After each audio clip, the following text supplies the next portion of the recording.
ఈ నెల 25న Bathukamma కుంటను CM Revanth Reddy ప్రారంభిస్తారని mayor Vijayalakshmi, మాజీ ఎంపీ విహెచ్ తెలిపారు. హైదరాబాద్ అంబర్పేటలోని బతుకమ్మ కుంట అభివృద్ధి పనులను సీఎం సలహాదారు Vem Narender Reddy, MP Anil Kumar Yadav, Hydraa commissioner Ranganath, GHMC commissioner Karnan, water board MD Ashok రెడ్డితో కలిసి మేయర్, మాజీ ఎంపీ పరిశీలించారు. బతుకమ్మ కుంట సుందరీకరణ పనులు తుది దశకు చేరుకున్నాయన్నారు. ఈసారి బతుకమ్మ పండుగ బతుకమ్మ కుంట వద్దనే చేసుకుంటామని గతంలో సీఎం రేవంత్ రెడ్డి ప్రకటించారని వారు గుర్తు చేశారు.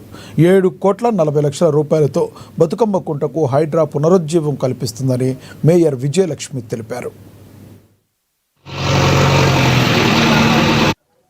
ఈ బతుకమ్మ కుంట నేను చిన్నగా ఉన్నప్పుడు ఇక్కడ నేను ఈత కొట్టిన మా అక్కలు, మా పెద్దమ్మలు బతుకమ్మ ఆడేది. కానీ కొందరు దుర్మార్గులు మొహమ్మద్ ఆజం డూప్లికేట్ కాగితాలు తయారు చేసి కబ్జా చేయడం జరిగింది. ఆనాడు కూడా నాకు ఆఫర్ చేశారు, డబ్బులు అన్నారు, 2,000 గజాలు అన్నారు. నేనన్నా మా అక్కలకు, మా పెద్దమ్మలకు నేను అన్యాయం చేయను. దీని పేరు బతుకమ్మ కుంట, గూగుల్లో కూడా ఉన్నది దీని పేరు కుంటానే. దాన్ని కబ్జా చేయాలని ప్రయత్నం చేస్తే ఆనాడు ఉన్నటువంటి కేసీఆర్ కు కూడా నేను రిక్వెస్ట్ చేసిన, అయ్యా హనుమంతగా నాకు తెలుసు, నేను పోయేటప్పుడు యూనివర్సిటీ పోయేటప్పుడు ఇటుకెళ్ళి పోదు, ఇది బతుకమ్మ కుంటనే తప్పక అన్నాడు. తర్వాత వాళ్ళ పార్టీ వాడే కబ్జా చేసిండు, కేవలం కాగితాలు రాసుకున్నాడు. దానికి రంగనాథ్ గారు చాలా శ్రమ చేసి వాస్తవాలు ఏందో తెలుసుకుంటే ఓన్లీ రిజిస్ట్రేషన్ కాదు, ఓన్లీ ఏదో కాగితాలు ఒక 5 లక్షలు 50 లక్షలు ఇచ్చి రాసుకున్నాడు. దానికి ఇప్పటిదాకా పోరాడి గత ప్రభుత్వం ఎన్నోసార్లు రిప్రజెంటేషన్ చేసిన.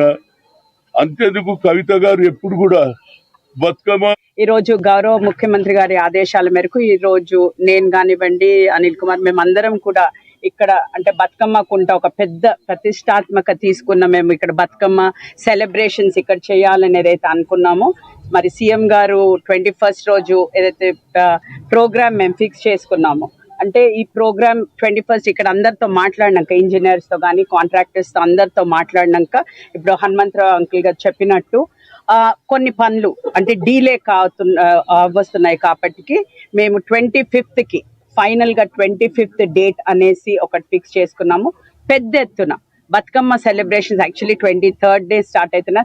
అమావాస్య కాబట్టి చాలా మంది కూడా ఆడోళ్ళు అంటే వాళ్ళ ఇంట్లోనే ఆడుకుంటారు. ఫస్ట్ ఎంగిల్ బతుకమ్మ ఫస్ట్ ఇంట్లోనే ఆడతారు కాబట్టి అందుకని మేము కొంచెం ప్లాన్ కూడా చేంజ్ చేయడం జరిగింది. 25th రోజు మేము చేస్తున్నాము. అండ్ ఆ 25th రోజు ప్రతి ఒక్క మహిళని కోరేది అంటే అందరూ కూడా ఆల్ మహిళలు, ఇప్పుడు మా హనుమంతరావు అంకుల్ చెప్పినట్టు పార్టీలకు అతీతంగా ప్రతి ఒక్క మహిళకి, మీ అందరికీ కూడా తెలుసు బతుకమ్మ అంటే ఒక పెద్ద పండగ, మహిళలకి స్పెషల్ ఒక పెద్ద పండగ. అండ్ అందరూ కూడా ఇక్కడికి